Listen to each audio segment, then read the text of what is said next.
So today nga kami ay pupunta sa dagat. At almost tapos na ang bakasyon. 2 linggo na lang, 3 linggo na lang ay back to school na itong mga to. Hi! Hi Ayla! Buti na nga lang at gumanda-ganda ang panahon. At makakapag-dagat pa kami. So, nadinig nga namin sa news na super traffic daw sa highway papunta sa seaside, kaya kami ay magte-tren na lang. So pumunta muna tayo sa Luben, sa main city. Doon natin ipapark tong kotse kasi Sunday walang bayad ng parking. Saka tayo magte-tren papunta sa seaside. Mga 1 hour and 50 minutes ang biyahe by train to seaside. So guys, samahan nyo kami. See you there. Saka tayo dito sa city. Papunta na tayo sa train station. Doon, sa train station doon. Alright, nakabili na nga tayo ng ticket dito sa train station. Not. Ang ganda na sombrero ko, no? Oh, ay, sombrero mo. Paano mo? Paano mo? Sa'yo yan. Ayoko, hindi ako sombrero. Okay. Ay, nakaayos pala yung buhok mo. Ayos. Naiwanan ni Hinil to sombrero. Hindi na ako pakibigay sa kanya.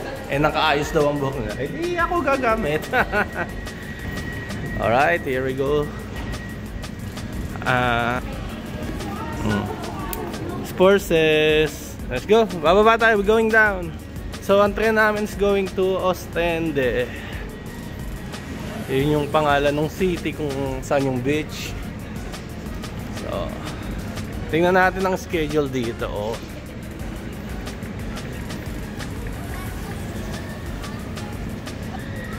Ayun.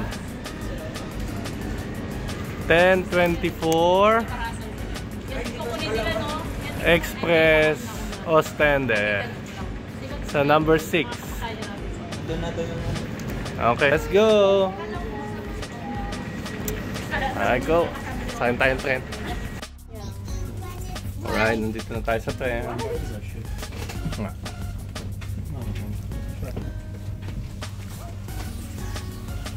Doon sila sa kabila. Kasi apatan lang. Dito kami. Mga babysitter. Alright. Okay, tumatakbo na yung train namin.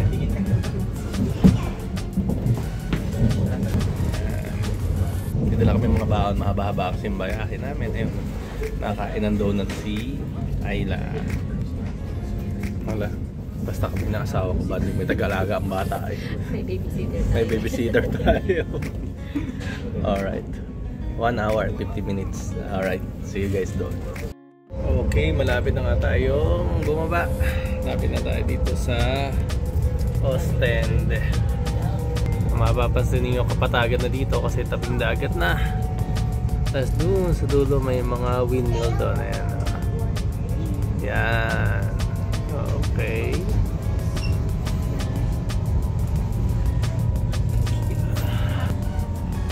So, I think bababa na kami. Dumating na nga tayo dito sa Ostende. Ito ang train station ng Ostende. At doon ang dagat. Doon. Okay, dito. We're gonna walk there straight to the dagat. Yan ang train station. Tun. Si Mami. Si Apo. Ayan, doon may mga boat na. Alright, let's walk. Mga boat.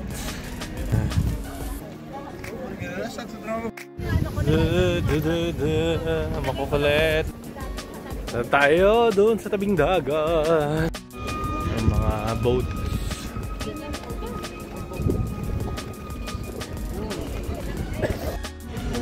Ayun, doon sila dadaan sa ilalim ng bridge. Ayan yung mga nagta-transfer from the sea to the other side. Yan. Sakto, nasaktuhan namin. Ano daw? Akala ko rin, nag-aantay ako.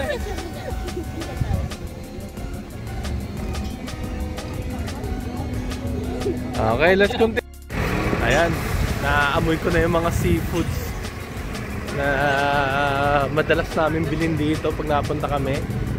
So bibili tayo nun para kainin sa dagat yung mga seafoods dito na fresh.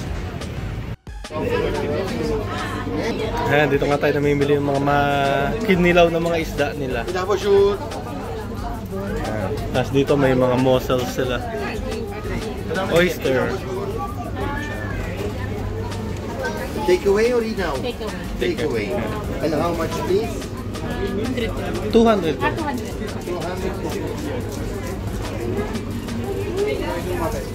Ayan, tapos dito tayo bibili ng ano, ng ating stock food. Ayan. Nandito na kami sa coast, pero hindi pa dito yung pinaka magandang lugar para mag-picnic eh. Doon pa sa banda doon. Ayan, doon sa makalampas niya mga kulay orange na art na yan. Tapos doon sa dulo, dagat na doon, dagat. Ito nga yung nakikita natin yung mga art sculpture daw dito sa Ostend eh. Pwede silang mag-rent ng mga ganyang mga mini motor, electric bikes para magpaikot-ikot dito. Asa na yun? And there's the album. Yeah, we're gonna go over there.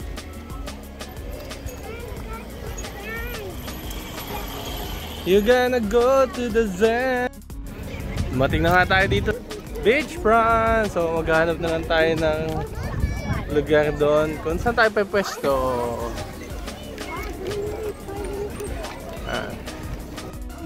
And we are here na sa Buhangin. Sinking. Where are they? Now we're gonna get a look for a spot where we can play near to the. Ngayon maghanap tayo ng spot na malapit sa tubig. What? An octopus. Alright, dun tayo sa malapit sa dagat para makapaglaro sa tubig ang ating mga chikiting patrol. Alright, nakapag-settle na nga.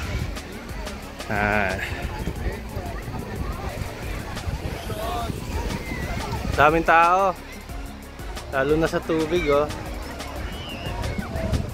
Medyo mahangin, hindi ko nadala yung mic ko. Yan, kami magtatanghalian na. Magpipigil kami yung mga binili namin kanina. So ito po ang aming tanghalian, aka picnic sa beach.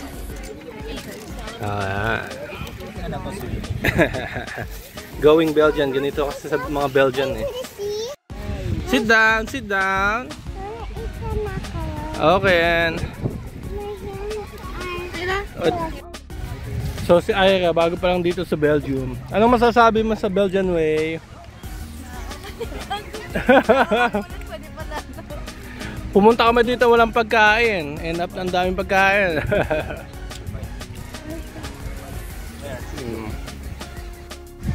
Sarap ng kainan namin to. Bumili si Ira pala ng octopus. Panalo yung octopus. Hindi masyadong matigas.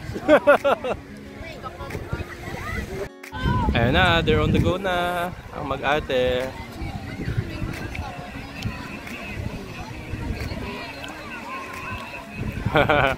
Bye-bye! Ayla! Ayla, bye-bye! Bye-bye! Kailangan namin lumipat ng spot. Go ha! Doon kami kanina sa malapit sa tubig, nag-high tide na. Kaya umabot na doon sa pwesto namin yung tubig. So umangat na kami. Yan, si Macy saka si Ayla. So kaya umangat na kami dito sa medyo mataas na lugar. Pagkatapos namin magtanghalian, nag-move lang kami dito. So ito na yung spot namin. Relaxing! Ayan, tapos na sila sa tubig. Dito naman sila maglalaro sa sound. Relax, relax lang. You wanna get more water? You get. I like give me your leg. Give me your leg. Anak ko, pinagtitiripan yung paa ko lang.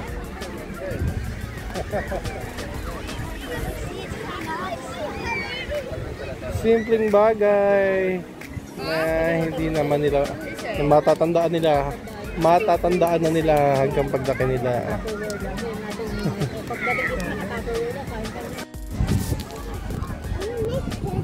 Binabaon nila ang paa ni Daddy sa buhangin. Ang lamig lang ng tubig na ginagamit nila.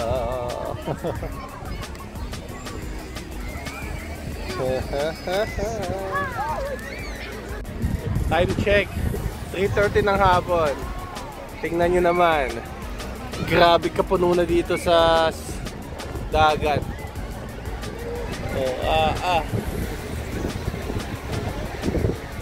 Punong-puno na.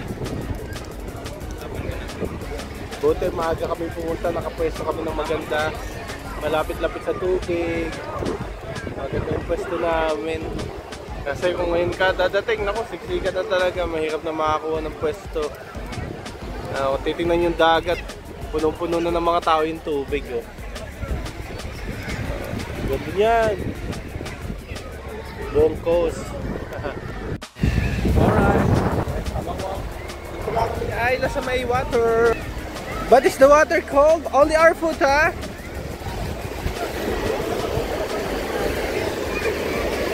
Oh no! Oh, ang lamig. Ito lang. Yun lang. Ang tubig sa dagat na to ay napakalamig. What? What? Lamig talaga ng tubig ka ba? Pero dahil pa din nagsiswimming. Ay! Etong dagat na to ay ano ba to? Yung dagat na nakakonekta sa England eh. Hindi ko maalala. Google nyo na lang. Talagang laging malamig ang tubig dito whole year long. Grabe, sobrang daming tao na talaga. Bilang side, puno ng side. Aha! You made a heart! Enjoy na enjoy ang Isla Apum. Ang batang mahilig sa dagat. That's sharp, ah! May not step on it. Are you having fun? So much fun! Inang, oh, I told you. Okay, it's okay. It's okay. You continue. Is it wet again? A little bit. It's okay. Okay, last video na yata ito. Nalolobat na tayo. Pakita ko lang sa iyo kung gaano kahaba tong coast na to. Hanggang doon pa sa dulo. At doon sa kabila din. Yan. So, naglalakad lang kami ni Ayla. Iniwanan namin sila doon, nagre-relax lang sila, nagtotongits.